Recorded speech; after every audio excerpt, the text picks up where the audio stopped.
ఆంధ్రప్రదేశ్ రాష్ట్రంలో జరిగే ఎన్నికల్లో మా పవర్ స్టార్ పవన్ కళ్యాణ్ విజయం ఖాయమని గబ్బర్ సింగ్ సాయి ధీమా వ్యక్తం చేశారు.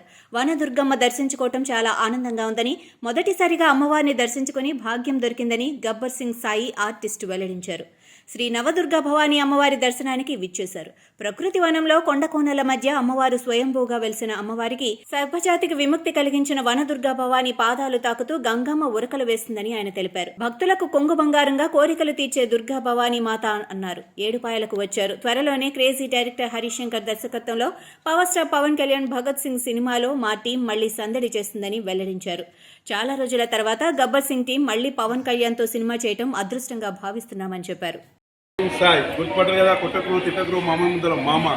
ఈరోజు మా డాలిబాయ్ తరఫు నుంచి ఏడుపల్లి దుర్గమ్మ దగ్గరికి వచ్చినందుకు చాలా సంతోషం. అది మా హీరోబాయ్కి ఎప్పుడు ఇలాంటి మడిగలు ఇక్కడ ఇచ్చినందుకు ఏడుపల్లి దుర్గమ్మ తల్లి మీకు ఇలాంటి చాలా కోఆపరేషన్ ఈ గుడి వాళ్ళని చేయాలి. నువ్వు ఇంతమంది ఫ్యామిలీని అందరినీ తీసుకొచ్చినందుకు చాలా అంటే చాలా సంతోషం ఉందన్న. మీరు లైఫ్ నువ్వు 100 ఏళ్ళు కాదు 1000 ఏళ్ళు ఇలానే మీ ఫ్యామిలీ ఉండాలని మా గబ్బర్ సింగ్ టీం కోరుకుంటున్నాం. జనరల్ అందరికీ హ్యాపీ శివరాత్రి, అందరికీ శివరాత్రి శుభాకాంక్షలు. ఈ సత్రం కిషన్లాల్ జానకీబాయి సత్రం అనేది 2017లో కన్స్ట్రక్షన్ జరిగింది. ఇక్కడ ప్రతి సంవత్సరం మేము అందరం మా ఫ్యామిలీతో వచ్చి ప్రతిసారి అమ్మవారికి నివేదనలు అర్పిస్తాం. ఇంకా అన్నదానం అలాంటి అన్ని చేసి మాకు ఎక్కువ మాకు ఖుషి అన్నట్టు చేస్తాం. ఇప్పుడు దగ్గర 67 ఇయర్స్ నుంచి మేము ఇవన్నీ చేస్తున్నాం.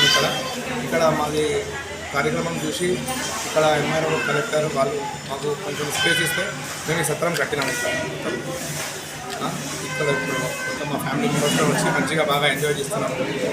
ఎవ్రీ ఇయర్ మేము ఇట్లనే శివరాత్రి అప్పుడు జాతర అప్పుడు ఎవ్రీ ఇయర్ అందరూ మా డాడీ మా పెద్దనాన్న ఇప్పుడు ఇట్లా అందరూ మా ఫ్రెండ్ సర్కిల్ అందరితో కలిసి సరదాగా మంచిగా అమ్మవారికి పూజలు నివేదనలు అర్పిస్తున్నాం.